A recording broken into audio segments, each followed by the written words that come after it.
Salut chers téléspectateurs, merci encore de rester fidèles à votre chaîne panafricaine Africa News. Vous suivez Football Planet et je suis Victor Mouissio.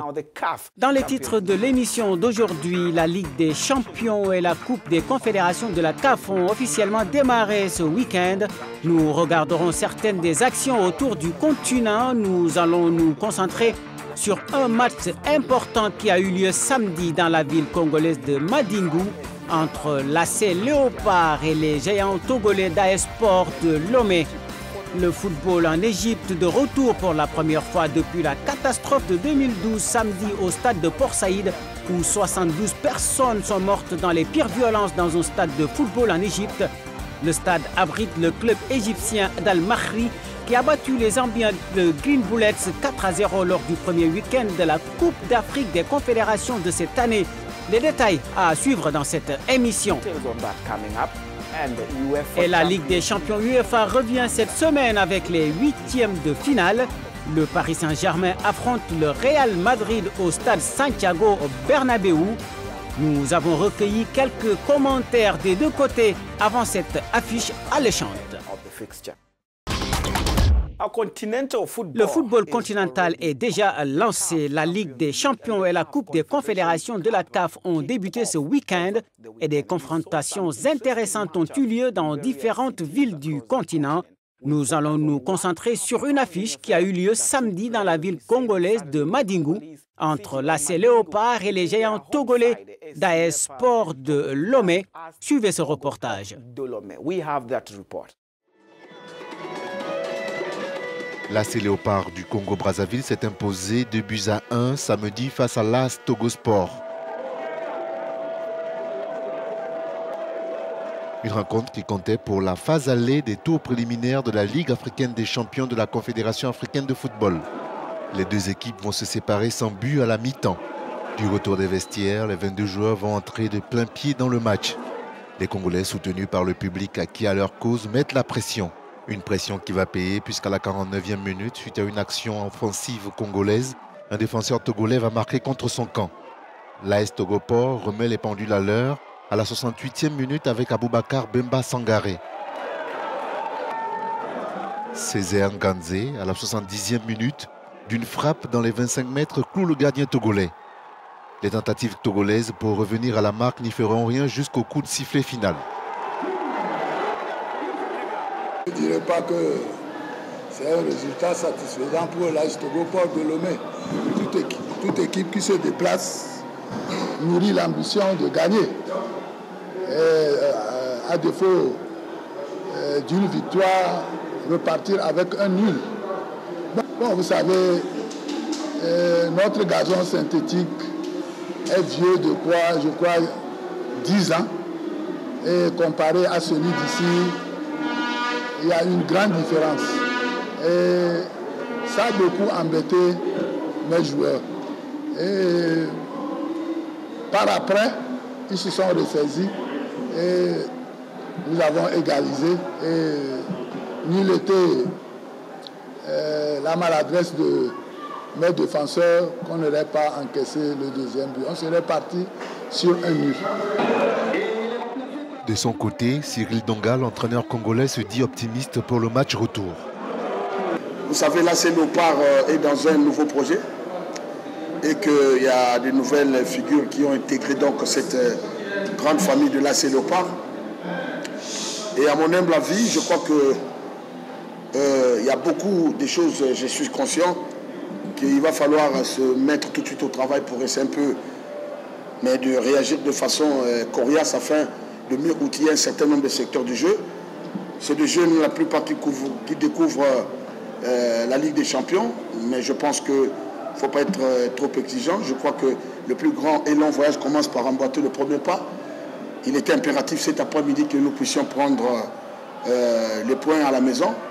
Bon, de 1, on pourrait dire que c'est un score étriqué, mais je crois que c'est très important de gagner à la maison. Quand nous allons effectuer le déplacement de Lomé avec une volonté manifeste de se qualifier. L'AC Léopard de Dolisie a certes gagné au complexe sportif de Madingu face à la formation de Astrogoport de Lomé 2-1.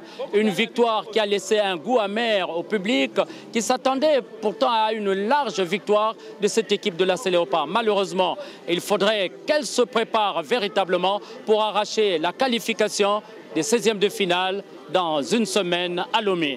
Hervé Kiminomissou, Madingu, Africa News.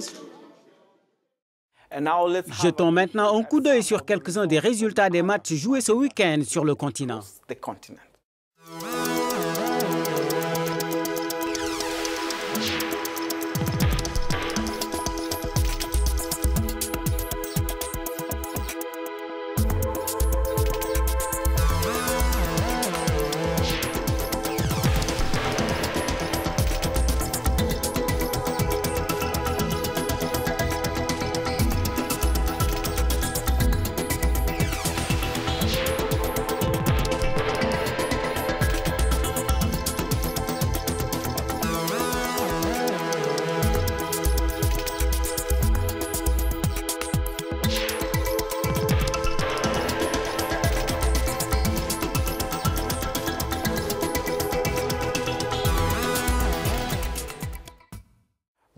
On se rappelle encore des émeutes qui avaient éclaté à la fin d'un match de championnat entre Al-Ahli et Al-Masri dans la ville égyptienne de Port Saïd en février 2012. 72 personnes étaient mortes dans les pires violences dans un stade de football en Égypte. Ces émeutes avaient conduit à la suspension du football en Égypte pendant plus d'1 an. Il a repris plus tard, mais avec des matchs joués dans des stades vides. Maintenant, Port Saïd a été réouvert et il n'y a pas eu d'incident horrible. Regardez.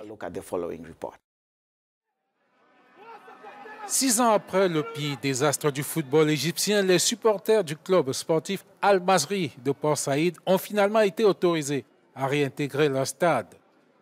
La sécurité a été renforcée samedi, alors que des centaines de fans enthousiastes affluaient vers le stade, portant les couleurs vertes d'Al-Masri et scandaient joyeusement le nom de leur club. Seulement 10 000 fans privilégiés ont acheté les billets pour assister au match de la Coupe des Confédérations de la CAF contre le club zambien de Green Buffaloes. Les Égyptiens ont battu les Zambiens par 4-0. Les fans d'Al-Masri avaient été interdits de stade après une émeute en février 2012 qui avait fait plus de 70 morts. C'était lors du duel entre Al-Ahli et Al-Masri au Caire.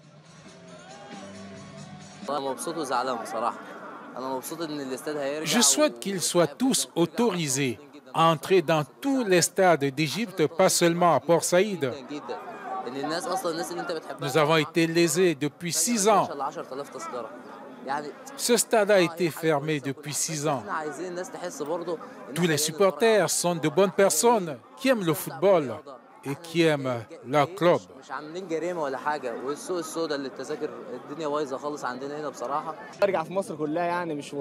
Nous attendions cela depuis longtemps. Nous n'avons rien à voir avec ce qui s'est passé. Port Saïd est innocent de ce qui s'est passé. Mais Dieu merci. Al-Ahli et Al-Masri sont des rivaux de longue date. D'après des témoins, c'est une banderole des supporters d'Al-Ahli insultant Al-Masri qui avait déclenché l'émeute meurtrière. Al-Ahli avait battu Al-Masri par 3-1.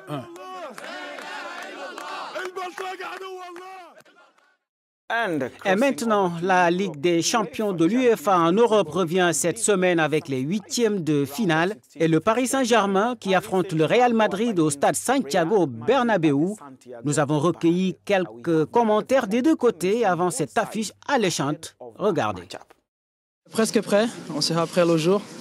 Le coach va travailler encore, il va nous améliorer un petit peu, il va dire un peu comment il faut jouer, comment il faut s'adapter, comment il faut défendre. Il va nous donner la stratégie et puis après on sera prêt. On y pense forcément. Après on a essayé vraiment de prendre chaque match quand il vient et pas penser au match du Real. On l'a bien fait. En championnat on a été bon, on a fait un très bon parcours jusqu'ici, en coupe aussi. Maintenant que ce match-là est passé, on peut vraiment être focus sur le match de mercredi et commencer à récupérer et à travailler ce qu'il faut ajuster par rapport à ce match-là. Mais on y a pensé sans trop y penser non plus. Ça ha salido como queremos Il est vrai que les choses ne se sont pas passées comme nous le souhaitions quelquefois, mais nous savons qui nous sommes. Nous savons que quand il y a des jours ou des moments difficiles, il faut savoir tenir bon, continuer à travailler et penser de manière positive. Nous connaissons nos forces, nous sommes capables de changer tout ça rapidement. Esto se puede cambiar muy rápido. Lo que sé es que nosotros vamos a darlo todo. Nadie sabe lo que va a pasar el miércoles. Ne sais ce qui va se passer mercredi, mais nous avons envie de bien figurer, rien de plus. Je compte sur Isco, je veux qu'il reste ici toute sa vie, et cela ne va pas changer car c'est un très bon joueur, il a montré et il le montrera toujours. Regardons maintenant les autres matchs de ces huitièmes de finale prévus cette semaine en Europe.